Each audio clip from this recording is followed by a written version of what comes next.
We had breaking news a couple of minutes ago. Paulie came in to tell us that he saved Joe Montana's life. Joe came in and was eating some peanuts in the green room, and Joe is here to confirm that. Did Paulie actually save your life to a certain degree? Does he ever tell the truth? Wow. No, he gave me some water, yeah. Okay. So I was having a little issue. Well, the problem was I sent Paulie in there. He wanted to get his football that you autographed back in Miami when you threw the pass to him, and he said it was one of the greatest moments of his life. It was emotional. And then we've been playing with that football, so the autograph is not there anymore. I didn't know if you're going to re-sign. Have you ever re-signed an autograph? Yeah, I've done it a few times. I'm not sure if I'll do it for Paulie or not. Wow. But we can talk about that. Okay. All right. Well, fair enough. Good to see you. How you doing, by the way? You look like you're in good shape. I'm so glad you brought your golf clubs. I know. Sweet. I know. Well, we were going to hit golf balls off the ledge into the Hudson. Oh, yeah. There you go. Can you play golf? Yeah, I play at it. Are you good? No. But sometimes it doesn't translate with athletes. You can be a great athlete, but so there's certain things about football moves. Yeah. Golf doesn't move. Yeah. I found, though, the less I play, the next time I go out, the better I am, because I don't feel like, you start playing, and as an athlete, you go, okay, I'm getting better, so let me try this and let me try that. And in the meantime, I just swing easy and smooth, and I play well enough to only go through a box of balls. So Is it hard? Could you see doing this professionally? I think it would be fun. I mean, it would be a fun sport because, you only rely on yourself, and that would kind of be a little bit different, from all the team sports I've played. But it would be fun to try, but it would take a lot. It's like you can see where all the practice would have to come in. What's tougher, do you think? Being great at golf, being great at football? I think they're both pretty tough. I'm going to say football. There's so much more involved physically. There's and you got to rely on everybody else has to be having a good day too. But at what point did you say, okay, I got this figured out? Gretzky talked about it, Bird, Magic, the game slows down, I see things differently. Was there a point where you go, yeah, okay, I got it. I figured it out a little bit here? Well, I think it took a while. Actually, after Bill Walsh kind of sat me down and explained to me about what his philosophy was on preparation and perfection and wanting to be perfect. And, you go back and you look at how he wanted the ball thrown. I mean, literally, if you go back and you look at a lot of our film, no matter what it was me, Steve Young, Steve DeBerg, Steve Bono, it didn't matter. He demanded the ball be thrown in the right spots. I mean, so you're going to throw guys open. You're going to throw to the right shoulder if the defender's on his left. I mean, all these things that he wanted. And then all of a sudden you go, oh, okay, now I understand why. And so I'd probably say after about my third or fourth year, you start going, okay, I understand where this is going, what I got to do. And then it became a little more fun. Let's say you didn't have Bill Walsh as your coach when you came in. How different would your career have been? Well, as the competitor, I say it wouldn't be much different. So it didn't matter who's coaching you? No, I would have won more, maybe. No, I'm just kidding. I think it was a big advantage for me to have Bill, and for anyone else who was underneath of me. He just had a different way of thinking about the game, and an understanding that made it a lot easier. And people said, "Well, you didn't throw the ball down the field." Well, at first we didn't have Jerry Rice or John Taylor, and we had some great receivers, but they weren't in that caliber of down the field. His philosophy is, we're going to attack you in this area, and I'm going to tell you how to. If this guy's not open down here, I don't want you to fit it in there unless we get in a spot where you have to.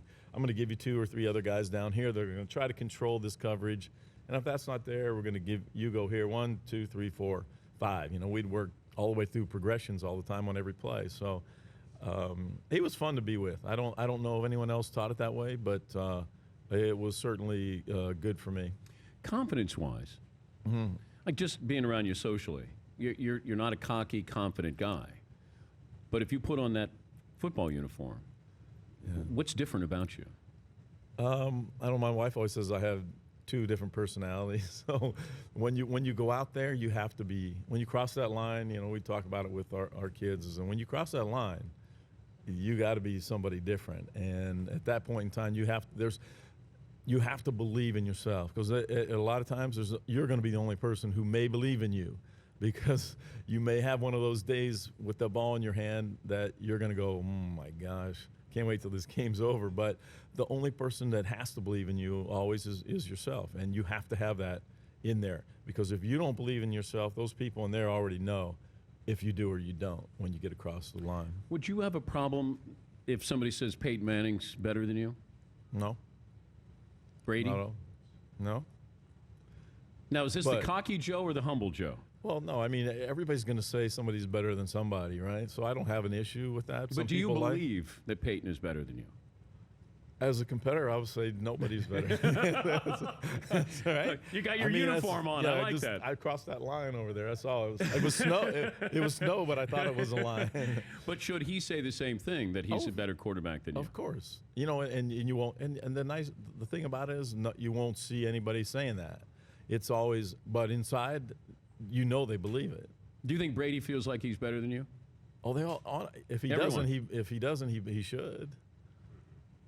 I like that, though. Yeah. That you respect them if they feel that way, that they should feel that way. Oh, yeah.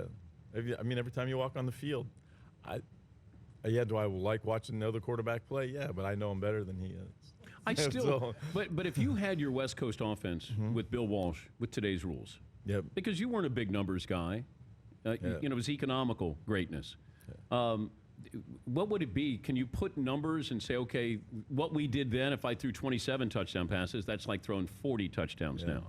Have you ever thought about that? Yeah, well, our offense was evolving too, because when Jerry got there especially, and John Taylor, you know, you started seeing us throwing the ball downfield a little bit more, but he just had more confidence in that. And a lot of times what we would do is we started adding things to routes. So if Jerry's on the backside of a route, instead of just having a post or a hook just to kind of control or just to be an outlet, anytime somebody left the middle of the field, Jerry had the freedom to go to the post.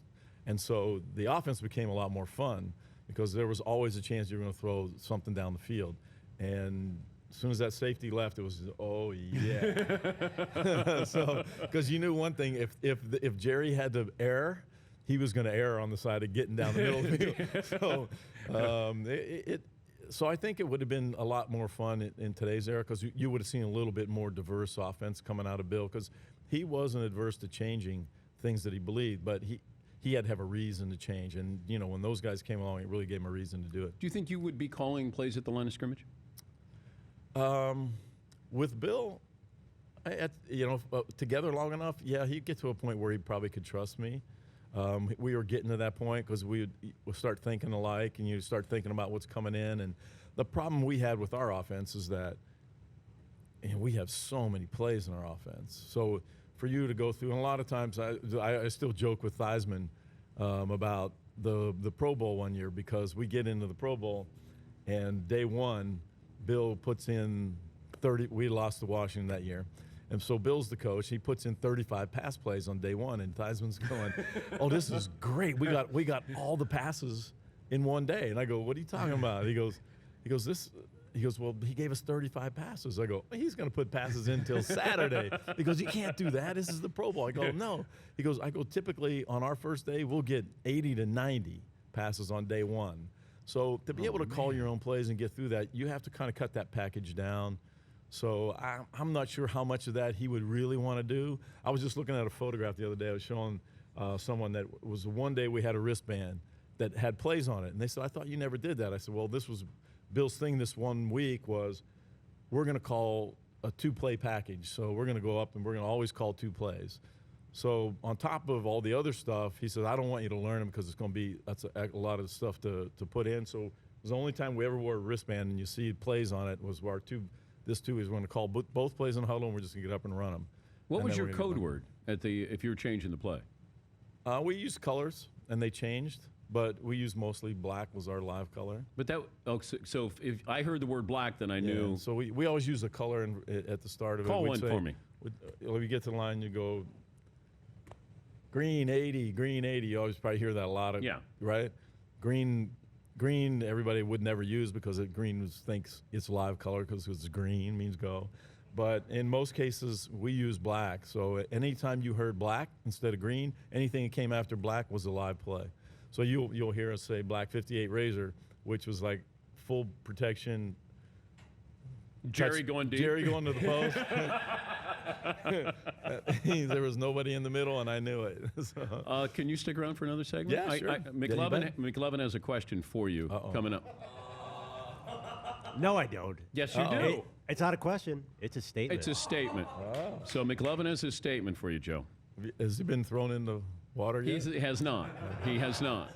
But he might be after you hear the question or the statement. All right, we'll continue with Joe Montana. Joe Montana, kind enough to stay with us.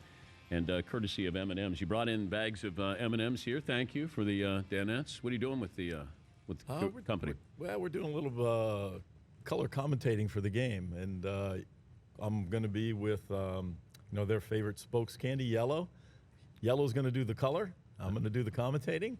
And you can find us at Twitter. Wait a minute. You can find us at Twitter, MMS Yellow. And we're going to do a little take on the game and do some photos and some video. It's going to be a little fun. See, you brought these guys wolf them down during the show. It doesn't make for a good show here, Joe. But thank you for keep them away. Bringing that in. That website, once again, is? We're going to be at Twitter, at MMS Yellow. Oh, okay, great. McLovin, you want to give the statement to Joe Montana? Yeah, I've said it in the past that your son Nate is a system quarterback. No, you did not say that. You did not say that. No, I've said that you are a system quarterback, but there's nothing that precludes you from being the greatest ever by being a system quarterback because of what you just described. Wait. You never went into the extra stuff. You never asked me. You just said, Joe Montana, system quarterback. Bill Walsh made you great. No, I never said Bill Walsh made you great. I said that you're a system quarterback in the sense that you and Jerry Rice, everybody made each other better because you bought into the system. Back. Just say it. Joe would respect you if you said it. You just explained that Steve Young, Steve Bono, DeBerg all threw the ball the same way because you learned to love the system and you bought in. No. We learned that you had to throw the ball like that because that's what he wanted. That was part of what his – I mean, how many guys do you see diving for balls and jumping? Yeah. Think about our team. You don't see it very often because Bill demanded you throw the ball accurately. And on occasion you'll see it, but in most cases, we didn't do that because you had to throw the ball correctly.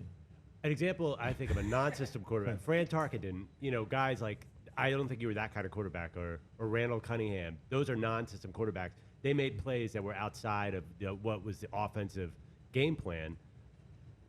Can you guys buy that? I don't mean it as an insult. That's what Bill Belichick got mad at me for. But Joe has said this before, that Brady's a system quarterback. They have a system there. Yeah, they've all been in the same system, and like you pointed out too, is even Peyton has kind of created his own. Yeah. So, and as a quarterback, that's the most fun when you get to control the offense. You don't have to acknowledge him anymore. Right. I mean, he backed away. If you would have been up front and been confident, give me those M&Ms back. I'm more of a brown guy, not a yellow guy, anyway.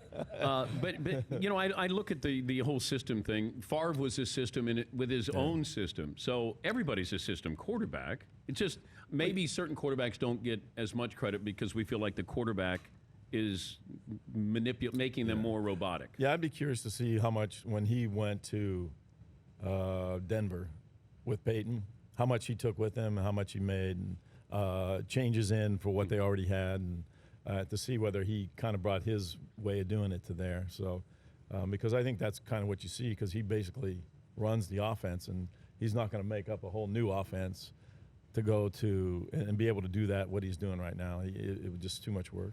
Super Bowl rings, where are they? You're not wearing anything. No, they're in the safety deposit. They're in the safety deposit box. Yeah. No, they don't come out? No, they're like trophies. I know I want them, and I just leave them sit there. But every now and then, one of my boys or somebody, or kids will get into it, or my dad. You ever lose one? Nope. No. I've had a number of calls going, hey, somebody's trying to sell your Super Bowl ring. I go, I don't think so, but let me go look. But if I go into your house, how long before I know you're a former NFL quarterback?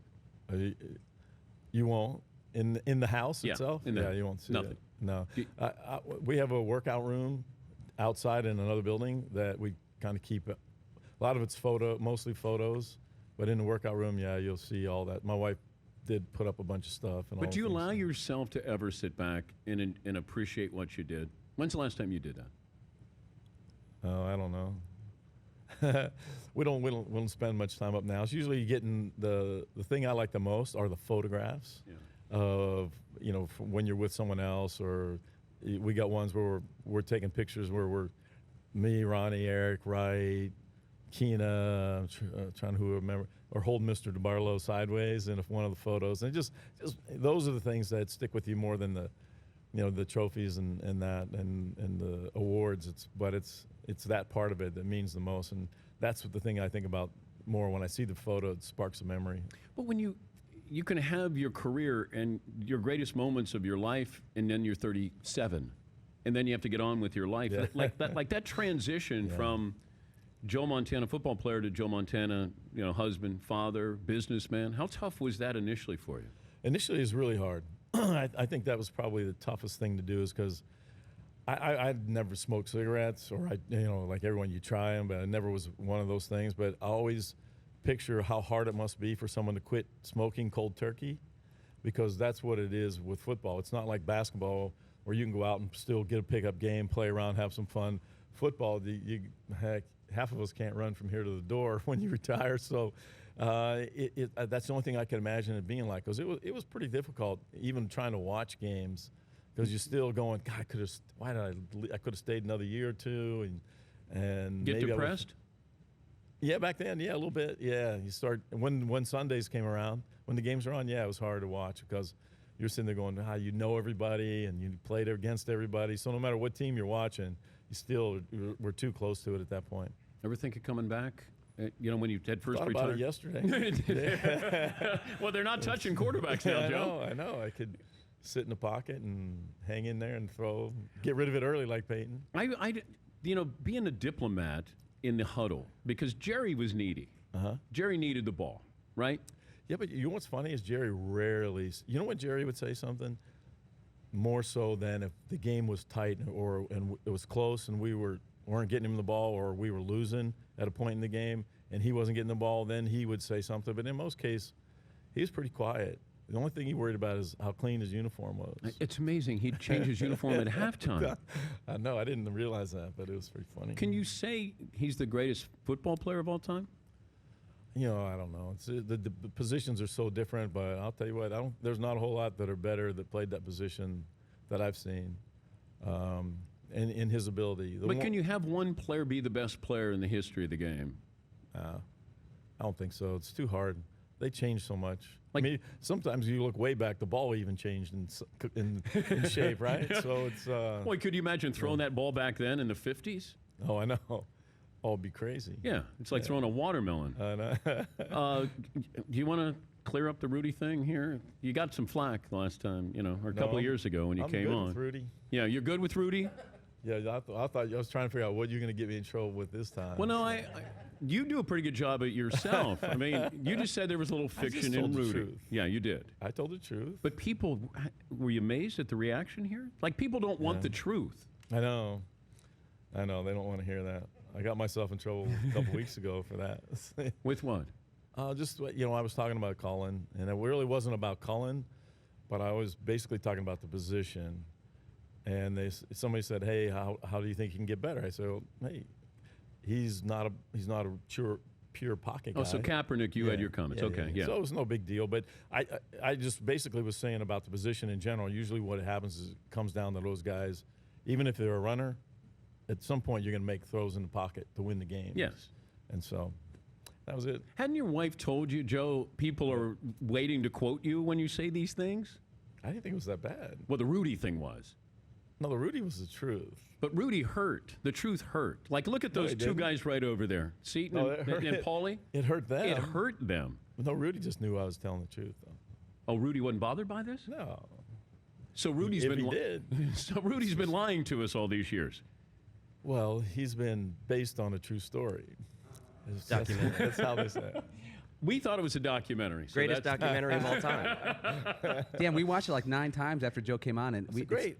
I'm not saying it's a great movie. It's a great one. Do you cry at Rudy? No. Have you ever cried at Rudy? No. Damn you, Joe Montana. The Twitter handle, MMS Yellow. You had the color commentary.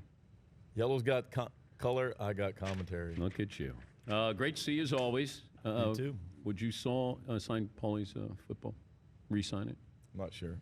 Okay. I'll figure it out. It's up to before I you. leave. It's up to you. Paulie? I know one thing. He's not getting anything. That's good enough for me. Yeah. McLovin, you should have challenged Joe. You went soft. Oh, I'm going to challenge Joe Montana. No, he respects that. I don't think so. Joe, do you respect that? Oh yeah. See? Now I do. Yeah, there you go. There you go. He's the great Joe Montana.